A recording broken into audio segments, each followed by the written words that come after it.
ప్రేక్షకులకి నమస్తే. జై శ్రీరామ్. ఈ రోజు వీడియోలో కొన్ని ఇంట్రెస్టింగ్ పాయింట్స్ చెప్పాలనుకున్నాను ప్రేక్షకులు. సో మనకు ఆల్రెడీ తెలిసిందే, పాకిస్తాన్ భారత్ మధ్యలో సీజ్ ఫైర్ అగ్రిమెంట్ కాదు కానీ పాజ్ ఇచ్చారు. ఆ పాజ్ తర్వాత ఏం జరుగుతుందో మనకు తెలియదు.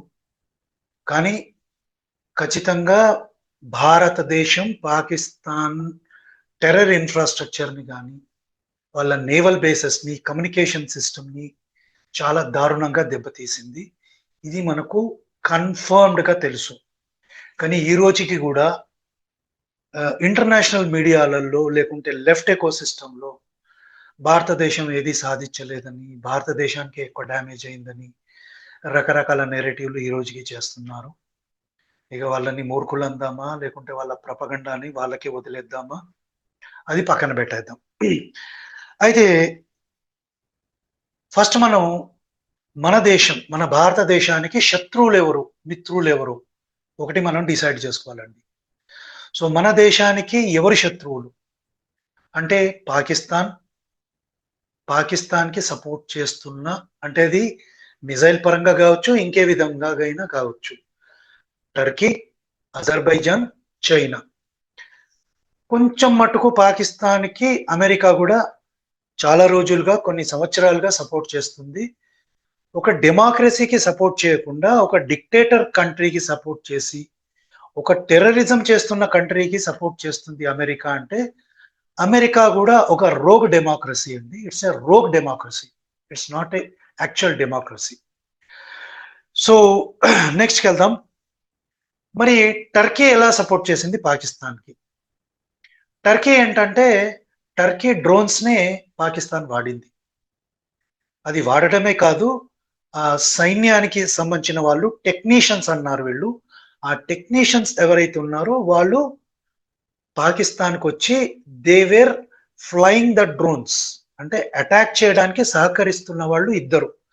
సో మన భారతదేశం ఆ డ్రోన్స్ మీద అటాక్ చేసినప్పుడు, ఆ డ్రోన్ బేసెస్ ని డిస్ట్రాయ్ చేసినప్పుడు టర్కియాకి సంబంధించిన ఇద్దరు ఎవరైతే వ్యక్తులు ఉన్నారో వాళ్ళు కూడా మరణించారు. ఇది మనకు వచ్చిన వార్త.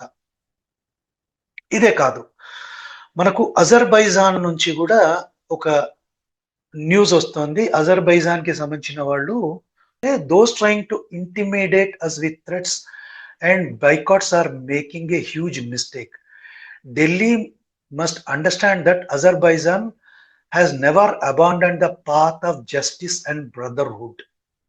సో పాకిస్తాన్ అనేది బ్రదర్ అన్నమాట, అంటే ఇస్లామిక్ బ్రదర్హుడ్ అంటాం కదా, అది అజర్బైజాన్ ఇంకా నిర్వహిస్తుంది.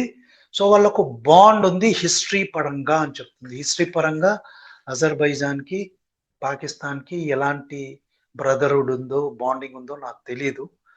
పోతే ఇది ఇస్లామిక్ బాండింగ్ అండి. ఇస్లాం ఒకటి అవుతారు కానీ కాఫీర్లకు సంబంధించిన దేశం ఏదైతే ఉందో వాళ్ళు మనకి ఎప్పుడు బ్రదర్లు కాలేరు. అది పాయింట్. ఇదే కాదు, చైనా కూడా పాకిస్తాన్కి హెల్ప్ చేస్తుంది. ఈ రోజు చైనీస్ ఆర్మర్ అంటే డ్రోన్స్ కానివ్వండి, మిజైల్స్ కానివ్వండి, ఫైటర్ ప్లేన్స్ కానివ్వండి, మ్యాక్సిమం పాకిస్తాన్ చైనా నుంచే ఇంపోర్ట్ చేసుకుంటుంది. చైనానే సపోర్ట్ ఇస్తుంది, టెక్నికల్ గా సపోర్ట్ ఇస్తుంది. ఈవెన్ న్యూక్లియర్ మిజైల్స్ పరంగా కూడా పాకిస్తాన్కి చైనా సపోర్ట్ చేస్తుంది. ఇవన్నిటి దృష్ట్యా కొందరు, అంటే ఇది ప్రభుత్వం కాదండి, భారతదేశంలో ఉన్న కొన్ని ఆర్గనైజేషన్స్ స్పాంటేనియస్ గా కొన్ని బాయ్కాట్ చేద్దామని అనుకుంటున్నారు.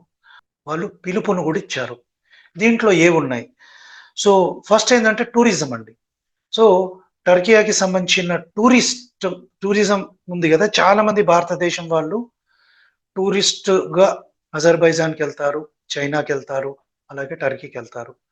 సో కాక్స్ అండ్ కింగ్ కానీ, ఈజ్ మై ట్రిప్, ఇంకా ఇలాంటి చాలా సంస్థలు ఏంటంటే స్పాంటేనియస్ గా భారతదేశం మీద అటాక్ చేస్తున్న కంట్రీ పాకిస్తాన్, దానికి సపోర్ట్ చేస్తున్న దేశాలకి మేము టూరిజంని ఎంకరేజ్ చేయమని స్పాంటేనియస్ గా బైకాట్ చేయడం మొదలు పెట్టారు. దానితో ఈ టర్కీకి కానీ లేకుంటే అజర్బైజాన్కి సంబంధించిన 60% టూరిస్టులు ఎవరైతే భారతదేశం నుంచి వెళ్తున్నారో ఆ బుకింగ్స్ అన్ని క్యాన్సిల్ అయ్యాయి. కొన్ని లక్షల కోట్లు, ఐ థింక్ 4,000 కోట్ల బిజినెస్ ఇండియా నుంచి వెళ్తుంది టర్కీకి. అదంతా కూడా ఎఫెక్ట్ పడుతుంది. సో స్పాంటేనియస్ గా బైకాట్ చేస్తున్నారు. చాలా మంది పిలుపును కూడా ఇస్తున్నారు. అంటే సాధారణ ప్రజలు కూడా పిలుపునిస్తున్నారు. మనం టర్కీని బాయ్కాట్ చేయాలి, అజర్బైజాన్ని, లేకుంటే చైనా నుంచి ఏదైతే గూడ్స్ వస్తాయో వాటిని కూడా బ్యాన్ చేయాలి అని. అలాగే టర్కీ నుంచి కూడా చాలా ప్రోడక్ట్స్ ఉన్నాయండి. టీ షర్ట్స్ నుంచి రకరకాల ప్రోడక్ట్స్ ఉన్నాయి, ఎలక్ట్రానిక్ ప్రోడక్ట్స్. వీటన్నిటిని కూడా స్పాంటేనియస్ గా జనాలు బైకాట్ చేస్తున్నారు. ఇంతే కాదండి, మన ఎయిర్పోర్ట్స్ లో కూడా కొన్ని సర్వీసెస్ ని టర్కీ వాళ్ళు ఇస్తున్నారు. ఎర్డోగన్ ఎవరైతే ప్రెసిడెంట్ ఆఫ్ టర్కీ ఉన్నాడో, ఈయన కూతురే సెలెబీ అనే ఒక కంపెనీని మెయింటైన్ చేస్తుందంట. సో ఈ సెలెబీ అనే కంపెనీ ఏం చేస్తుందంటే ఎయిర్పోర్ట్లలో, అంటే భారతదేశంలో ఉన్న ఎయిర్పోర్ట్లు, ఆఫ్ కోర్స్ టర్కీలో ఉన్న ఎయిర్పోర్ట్లు కూడా చేసుకోవచ్చు, కానీ భారతదేశంలో ఉన్న ఎయిర్పోర్ట్లలో ఏదైతే కార్గో కానీ, passenger check in checkout, warehouse maintenance, ఇవన్నిటిని కూడా హ్యాండిల్ చేస్తుంది. సో దీన్ని దృష్టిలో పెట్టుకొని, ఎందుకంటే ఇప్పుడు టర్కీ మన శత్రు దేశం అని మనం అనుకున్నప్పుడు, ఆ శత్రు దేశానికి ఎయిర్పోర్ట్ మేనేజ్మెంట్ లో ఎలా ఒక భాగాన్ని ఇవ్వగలం మనం? దీన్ని దృష్టిలో పెట్టుకొని bureau of civil aviation security ఏం చేసిందంటే, ఈ సెలెబీ అనే కంపెనీకి సంబంధించిన పర్సనల్ కానీ వాటిని తొలగిస్తున్నట్టు ప్రకటించింది. సో మనకు తెలిసిందే, ఈ పోర్ట్ల మేనేజ్మెంట్ అదానీ గారు కొన్ని పోర్ట్లు మేనేజ్ చేస్తారు. ఇంకా ఈ సెలబై అనేది కార్గో, దీనికి సంబంధించిన సర్వీసెస్ ఇస్తారు. సో ఇప్పుడు సెలబైని తీసేస్తున్నట్టుగా ఢిల్లీ ఎయిర్పోర్ట్ ఫస్ట్ ప్రకటించింది, తర్వాత ముంబై, అహ్మదాబాద్, ఆల్మోస్ట్ ఒక 8-9 ఎయిర్పోర్ట్లు సెలబై సర్వీసెస్ ని టర్మినేట్ చేస్తున్నట్టుగా ప్రకటించాయి. ఈ సెలబై ప్లేస్ లో వేరే సర్వీసెస్ ఎవరైతే ఉన్నారో వేరే వాళ్ళు సర్వీసెస్ ని తీసుకుంటామన్నట్టు ప్రకటన చేశారు. మనకు తెలిసే ముంబై ఎయిర్పోర్ట్ లోనే ఒక 3,000 వర్కర్స్ ఉన్నారనమాట ఈ సెలబై సర్వీసెస్ కి సంబంధించి. సో ఈ వర్కర్స్ అందరు కూడా ఇండియన్స్ ఏనండి. సో వాళ్ళ సర్వీసెస్ ని మన దేశానికి సంబంధించిన ఇతర ప్రొవైడర్స్ ఎవరైతే ఉన్నారో, సర్వీస్ ప్రొవైడర్స్, వాళ్ళు మన వాళ్ళని అబ్జర్వ్ చేసుకుంటారు. సో సెలబై సర్వీసెస్ వీటిని టోటల్ గా మన ఇండియన్ ఎయిర్పోర్ట్స్ నుంచి తొలగిస్తున్నట్టు ఒక నిర్ణయం తీసుకున్నారు. సో దీనితో ఆ సెలబై అనే టర్కీ బేస్డ్ కంపెనీ ఏదైతే ఉందో ఇది టోటల్ గా అవుట్ అయిపోతుంది, ఎందుకంటే సెక్యూరిటీ థ్రెట్ అయిపోతుంది. మరో పక్క కమ్యూనీలు, అంటే కమ్యూనిస్టులు, అంటే నికృష్టులు ఉన్నారు కదా, ఎర్రకండువ, వీళ్ళు ఏం చేస్తున్నారంటే కేరళలో ప్లస్ వెస్ట్ బెంగాల్లో ప్రొటెస్టులు చేస్తున్నారు. అంటే భారతదేశం కొన్ని టార్గెట్స్ మీద హిట్ చేసింది కదా, అక్కడ పూర్ పాకిస్తానీలు చచ్చిపోతున్నారు అని ప్రొటెస్టులు. అంటే మరి భారతీయులు ఎవరైతే మతం పేరు అడిగి చంపబడ్డారో అప్పుడు వీళ్ళు ఏం ప్రొటెస్ట్ చేయలేదు, కానీ అక్కడ మన ఇండియా వాళ్ళని అటాక్ చేస్తే అక్కడెవరో చచ్చిపోతారని మొసలి కన్నీళ్లు కారుస్తున్నారు. ఇంతేకాదండి, మన దేశంలో ఉన్న కొందరు జిహాదీలు, వీళ్ళని జిహాదీలు అంటాను, వీళ్ళు ఏం చేస్తున్నారంటే అసలు పాకిస్తాన్ చాలా అమాయకమైన దేశము, మనని ఏం చేయట్లేదు, మనమే ఆ దేశానికి ఒక టెర్రరిస్ట్ అని లేబుల్ చేస్తున్నాము అన్నట్టు కన్నీళ్లు కారుస్తున్నారు. సో ఒక పద్ధతి చూడండి ప్రేక్షకులు, మన భారతదేశంలో ఉండి వీళ్లకు మన దేశం పట్లనే ప్రేమ, వీళ్ళు ఎక్కడో ఎవడో చచ్చిపోతుంటే కన్నీళ్లు కారుస్తారు, పలస్తీనా మీద ఇజ్రాయెల్ అటాక్ చేస్తే అక్కడ కన్నీళ్లు కారుస్తారు, కానీ బంగ్లాదేశ్లో హిందువులు చచ్చిపోయినా, పాకిస్తాన్లో హిందువులు చచ్చిపోయినా, మన ఇండియాలో హిందువులు చచ్చిపోయినా కన్నీళ్లు కార్చరు. సో ఎవరు శత్రువులో ప్రజలు మీరు తెలుసుకోండి. మన శత్రువులు జిహాదీలు, కమ్యూనిస్టులు, మత మార్పిడి పేరుతో వ్యాపారం చేసే ఇవాంజలిస్టులు. అలాగే పాకిస్తాన్, టర్కీ, చైనా, అజర్బైజాన్, ఇవి మన శత్రు దేశాలు. వీటిని మనం ఎక్కడ పెట్టాలో అక్కడ పెట్టాలి. ఇంకో పాయింట్ ఏంటంటే 2019లో కాంగ్రెస్ పార్టీ టర్కీ దేశంలో ఆఫీస్ ఓపెన్ చేసింది. అంటే కాంగ్రెస్ పార్టీకి మనకు అమెరికాలో ఆఫీస్ ఉంది, ఓవర్సీస్ ఆఫీసు, అలాగే టర్కీలో ఉంది. ఎందుకు ఈ కాంగ్రెస్ పార్టీ ఓవర్సీస్ ఆఫీసులు ఓపెన్ చేస్తుంది? ఇండియాలో పార్టీని మంచిగా చూసుకుంటే సరిపోతుంది కదా అంటే బహుశా వీళ్ళకి తెలిసి వచ్చినట్టుంది. ఎట్లాగో ఇండియాలో గెలవలేమేమో అంటే బీజేపీ ఒక ప్లాన్ ప్రకారం నేషనలిస్టిక్ ఐడియా ప్రకారం వెళ్తుంది కాబట్టి మేము ఎట్లాగో ఇండియాలో గెలవలేమని బహుశా కాంగ్రెస్ పార్టీ టర్కీకి అమెరికాకి షిఫ్ట్ అవుతుందేమో నాకు తెలియదు.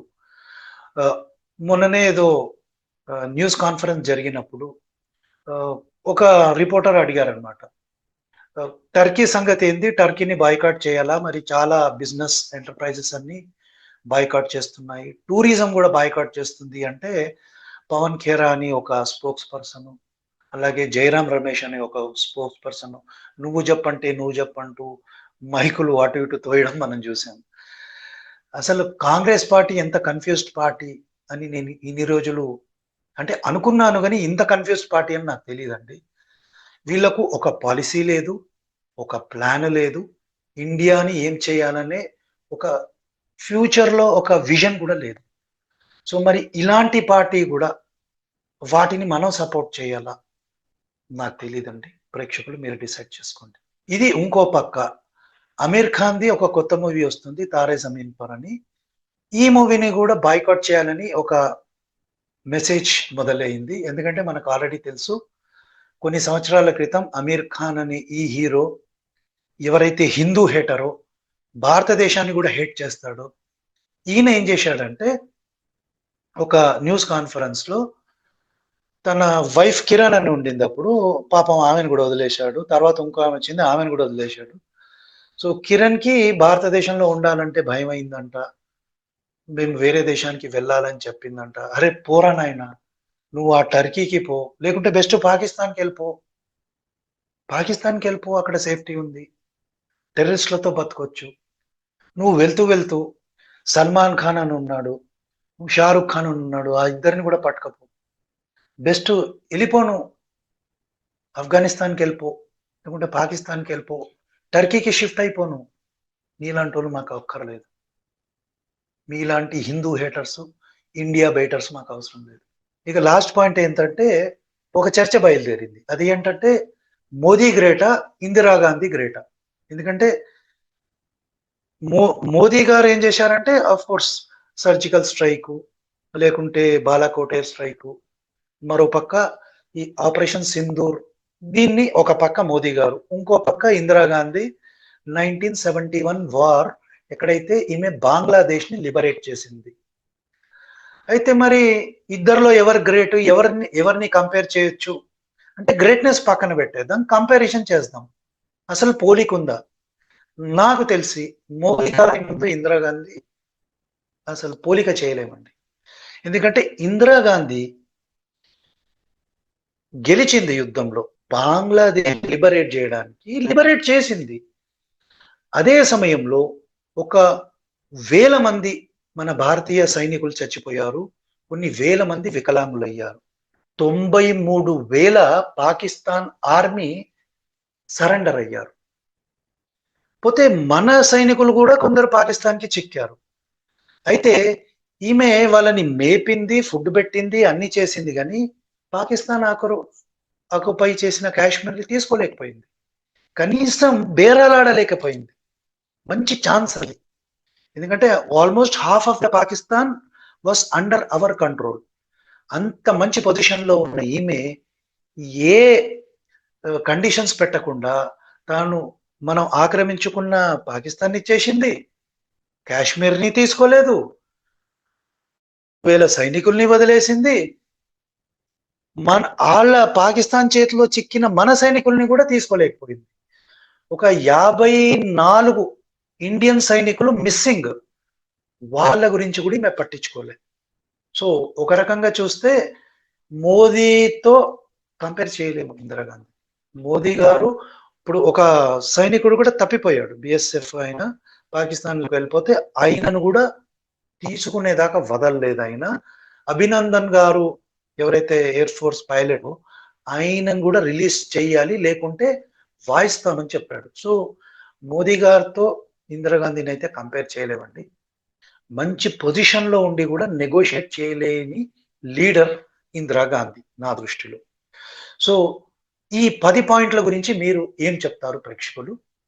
కామెంట్ రూపంలో తెలియజేయండి. అలాగే ఈ వీడియో మీకు నచ్చితే తప్పనిసరిగా లైక్ చేయండి. 10 మందికి షేర్ చేయండి.